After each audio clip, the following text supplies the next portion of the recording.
Hello and welcome to 10 Minute Tabletop. Here are the biggest stories from tabletop gaming from the past week in 10 minutes or less, so you get back to playing the game.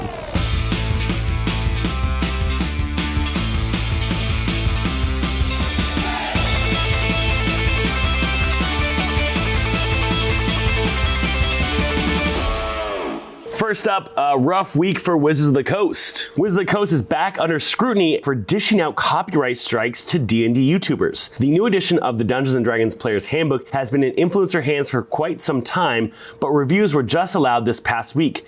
Many YouTubers are showing pages in the reviews and doing full flip-throughs, which according to Ian World is garnering punishment. Some content creators had their videos taken down via copyright claim, while others even received a YouTube strike.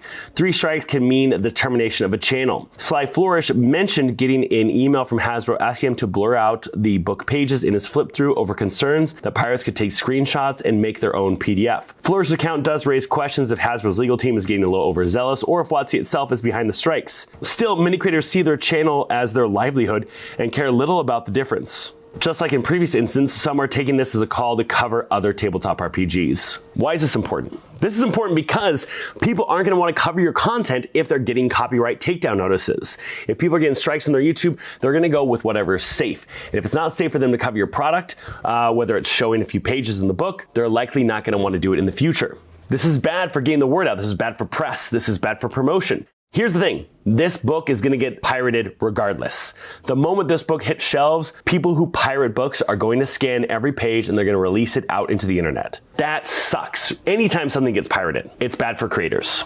Now, with the importance of creators promoting people's products, you want to make sure that they're protected. I think, again, this might be an overzealous legal department over at Hasbro. And I think this might lead to less official content being reviewed on influencer channels.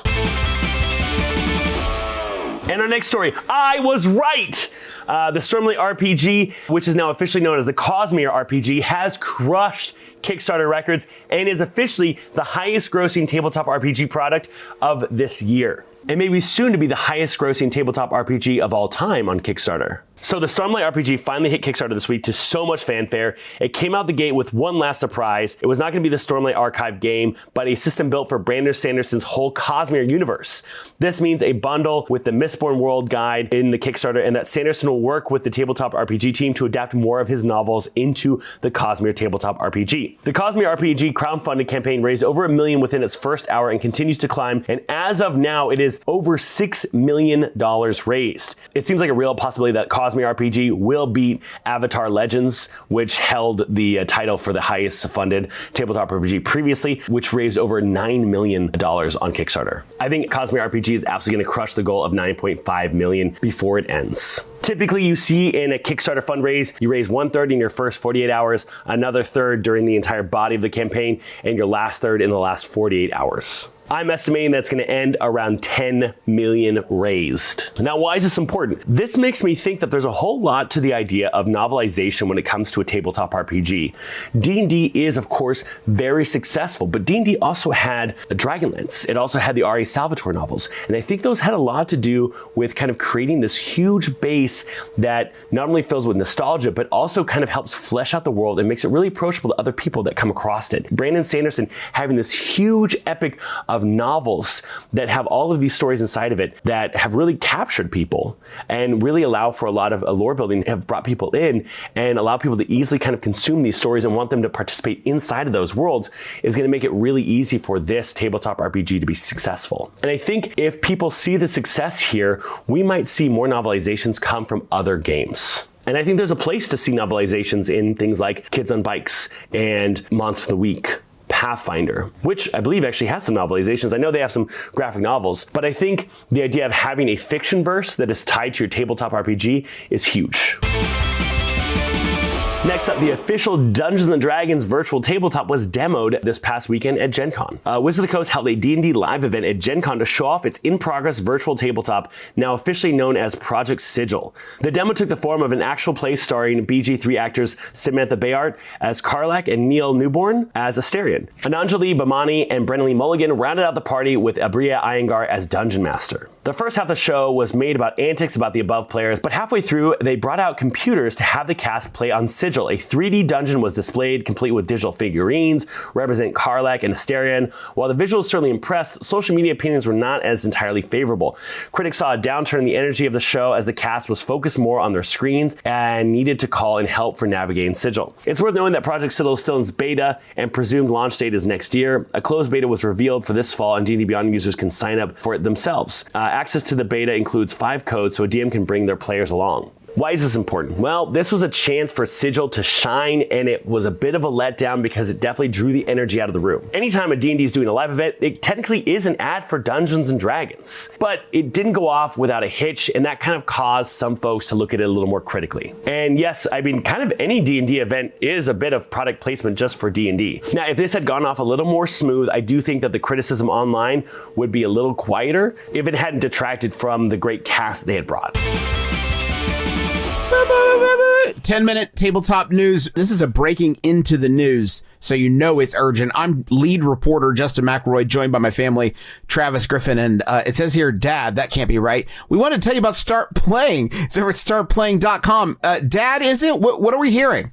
What we're hearing right now, Justin, is that this concept is really revolutionary. It's a way to get connected with games that you will really enjoy, that you'll feel comfortable in, that you will have a great time in, along with game masters that are not only going to guide you and narrate stories, but also teach you at the same time. It's really kind of breathtaking. Well, breaking news report in the middle of this news report is Griffin McElroy on Chopper 6, Eye in the Sky, letting you know there's a big high-speed car chase happening down on I-35. No, wait, that's just everybody racing. To go to startplaying.com to find the D&D or RPG group of their dreams. Sorry, interrupt one more time. This is Travis McElroy reporting to you live from under the sea in a submarine. There is actually a mermaid heist going on down here. It's wild. Whoa. Oh God, we've been spotted. They are not happy that we're down here with cameras. Oh God, they're... Hey, listen, guys, I'm so entranced by this world, I want to play in this one. So I'm going to head over to startplaying.com and play in my world.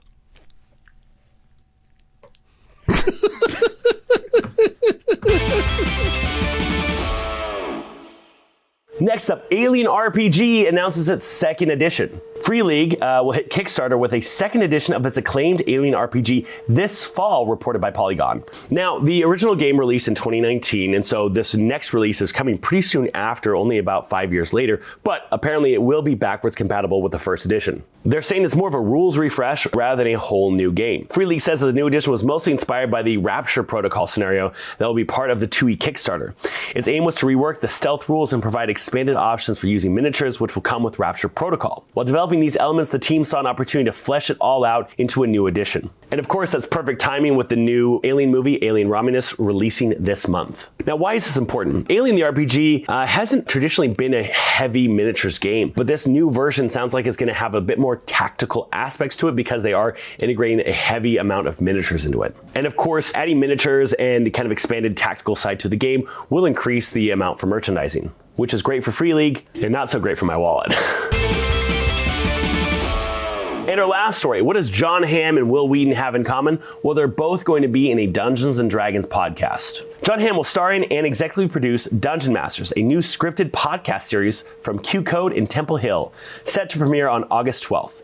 Created, written, and directed by journalist David Kushner, the series is inspired by the real-life disappearance of a Michigan State student in 1979 after the widespread attention to Dungeons & Dragons, aka the Satanic Panic. Hamm plays a private investigator, William Deere, who embarks on a quest to find the missing student, supposedly lost while enacting a real-life version of the game. The cast also features Wil Wheaton as D&D co-creator Gary Gygax, along with Felicia Day, Christian Aaron, and Emily Axford.